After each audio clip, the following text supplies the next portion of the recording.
अस्सलाम वालेकुम वरहमतुल्लाहि वबरकातुहू। मैं हकीम मोहम्मद जहांगीर, तिब्बे साबिर दवाखाना, अम्बेडकर मूर्ति, लंडोरा, आप हजरात की खिदमत में हाजिर हूँ।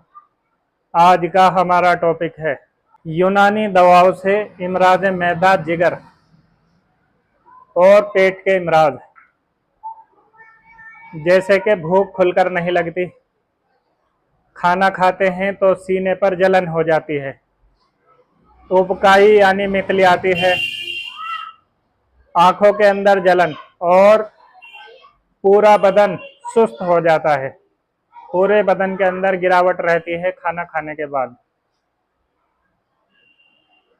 बाज मर्तबा ऐसा होता है खाना खाया और वो पखाने यानी लेटरिन की तरफ जाना पड़ता है। आंखों के अंदर जलन, सीने के ऊपर जलन। अगर बदहजमी हो जाए तो फिर गर्दन के पिछले हिस्से पर यानी बैक पेन के पीछे दर्द शुरू होगा। और अगर गैस तेजाब बन जाए तो फिर सर के अगले हिस्से में यानी इस हिस्से में दर्द होगा और प्यास ज्यादा लगेगी। खाना हजम नहीं होगा, प्यास बार बार लगेगी, बार बार आप पानी पीते रहेंगे और प्यास आपको बार बार लगती रहेगी। पेट आपका फूलकर गुब्बारे की तरह हो जाएगा। पेट के अंदर हवा या तबखीर मैदा वो बादल के गरजने की तरह, गुड़ गुड़ की तरह आवाज देगी। आपको कब्ज हो जाएगी और रात के वक्त आपको खुलकर नींद नहीं आएगी। आपके जिस्म के अंदर बेचैनी रहेगी और पेट के अंदर भारीपन रहेगा। काम काज करने को आपका दिल नहीं करेगा, किसी से भी बातचीत करने को आपका दिल नहीं करेगा। तो इस पर यूनानी मुजर्रबात जो हम अपनी प्रैक्टिस में अपने मरीजों पर इस्तेमाल कराते हैं वो आप हजरात भी नोट कर ले और इसके जो दीगर फायदे हैं वो भी आप नोट कर ले।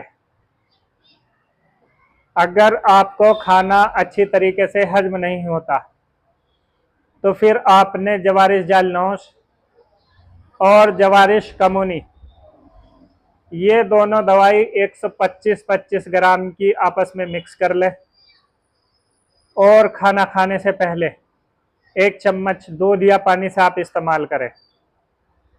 अगर खाना खाने के बाद गैस, तेजाब और पेट के अंदर दर्द हो जाए फिर आपने जवारिश अनारैन और जवारिश पुदीना इन दोनों को एक जगह मिक्स कर ले और 1 चम्मच हर खाने के बाद आप इस्तेमाल करें।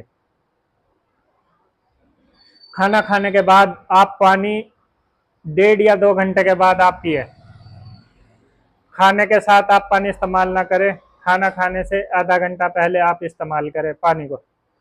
अगर आप खाना खाने से आधा घंटा पहले पानी को इस्तेमाल करेंगे तो फिर आपको भूरी खुलकर लगेगी और खाना आपका हजम होगा। जब हम खाना खा लेते हैं तो फिर उसके ऊपर ज्यादा पानी पी लेते हैं तो फिर वो खाना मैदे के अंदर तीरा रहता है। उसके साथ जो लौंग, दालचीनी, गरम मसाले जो सब्जी के अंदर डलते हैं वो खाने को हजम करने में मदद देते हैं। तो जैसे ही हम ज़्यादा पानी इस्तेमाल करते हैं, खाना हजम करने के जो अज्जा है यानी वो मसाला जो डाल रखा था, इलायची वगैरह, वो पानी के साथ फौरन आपके मैदे से गुजरकर आंतों से आपके गुर्दे व मसाने में चला जाएगा और पेशाब के रास्ते वो खारिज हो जाएगा। जो चीज़ खाने को हजम करती वो आपने ज़्यादा पानी पीने की वजह से निकाल दी। तो आप इसका खास ख्याल रखें जब आप खाना खा लें और खूब बदहजमी होगी। और इसी बदहजमी की वजह से अगर कोई शादीशुदा है तो फिर उसके अंदर तबखीर मैदा बन जाती है और उसके अंदर रुकावट और जोश नहीं रहती। फिर वो सेक्स पावर की दवाई खाता है, सेक्स पावर की दवाई उस पर काम नहीं करती, अच्छे और कीमती नुस्खे इस्तेमाल कर लेता है और आकर कहता है हकीम साहब हमने फलाने हकीम की भी दवाई इस्तेमाल की हमने इतने बड़े यूट्यूबर की भी दवाई इस्तेमाल की और हमको फायदा नहीं हुआ। तो प्यारे नाजरीन, आप इस चीज को नोट कर ले, अगर आप इस चीज को परहेज के साथ इस्तेमाल करेंगे तो मैं यकीन दिलाता हूँ आपको सेक्स पावर की आपको दवाई खाने की जरूरत नहीं पड़ेगी। आपको, जी हाँ, आपको सेक्स पावर की दवाई खाने की जरूरत नहीं पड़ेगी। आप अपने मैदा जिगर, बस इन दो चीजों को कंट्रोल कर ले। आप खाना खाने के बाद पानी ज्यादा इस्तेमाल ना करें और खाना खाने से आधा घंटा पहले आप पानी पिए।